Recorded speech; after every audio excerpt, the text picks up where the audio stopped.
தூத்துக்குடி மாவட்டம் குரும்பூர் அருகே உள்ள குலைக்கநாதபுரத்தில் கோயில் கொடைவிழா நடைபெற்று வருகிறது. கொடைவிழாவில் பங்கேற்க ஏராளமானோர் வெளியூரில் இருந்து வந்துள்ளனர்.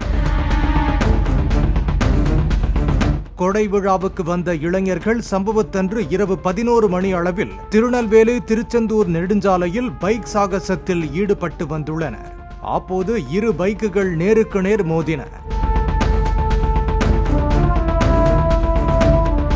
இந்த விபத்தில் ஜீவரத்னம் மற்றும் பிரதீப் குமார் ஆகியோர் சம்பவ இடத்திலேயே மண்டை உடைந்து பலியானார்கள். இதில் பலத்த காயமடைந்த 17 வயது சிறுவன் தூத்துக்குடி அரசு மருத்துவமனையில் தீவிர சிகிச்சை பெற்று வருகிறான். இந்த சம்பவத்தால் அந்த கிராமமே சோகத்தில் ஆழ்ந்துள்ளது.